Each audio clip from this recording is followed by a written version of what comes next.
Assalamualaikum warahmatullahi wabarakatuh. Waalaikumsalam warahmatullahi wabarakatuh. Apa kabarnya anak-anak? Alhamdulillah, luar biasa. Allahu Akbar. Baiklah, sebelum kita mulai pembelajaran hari ini, ada baiknya kita berdoa terlebih dahulu untuk ketua kelasnya. Kalau tidak mana ya. Berdoa mulai. Berdoa selesai. Oke, Ibu kita hadirin dulu. Resta, Hadir Ibu.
Bangunan peninggalan masa lalu yang terbuat dari batu dan biasanya digunakan sebagai tempat ibadah pada masa hidup Buddha disebut apa?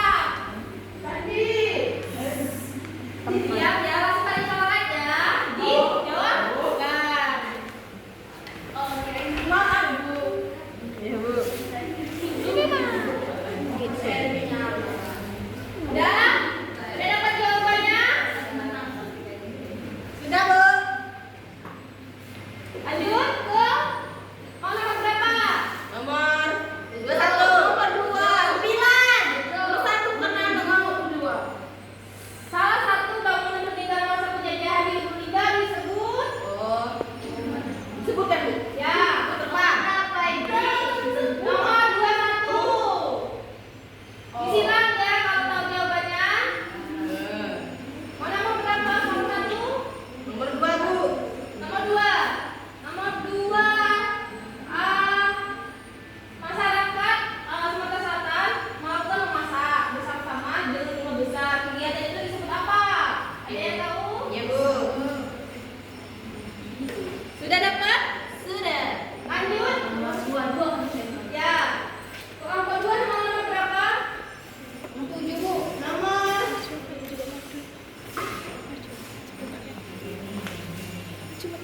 Nomor 9 ya. Iya, Bu.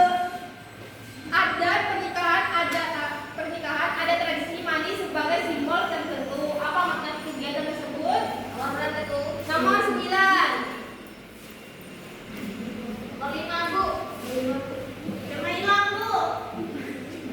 Ya, nomor 5 ya. Ya. Pada acara resmi ada Sumatera Selatan, pengantin memakai pakaian khas daerah. Apa nama pakaian tersebut? Bingo. Ya, nomor 3 maju di depan ini. Bingo. Bingo. Bingo. Bingo. Ya, pas. 3. Bingo. Bingo. Apa tadi?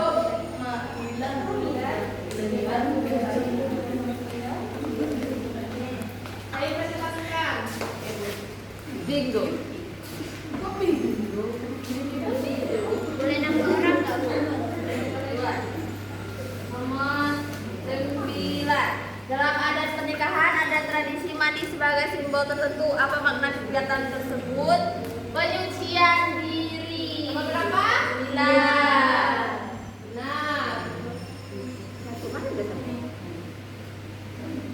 sebutkan salah satu bangunan peninggalan masa penjajahan di Lubuk Linggau, Sumatera Selatan, yaitu Waterpark. Nomor 21. Ya, apa lagi?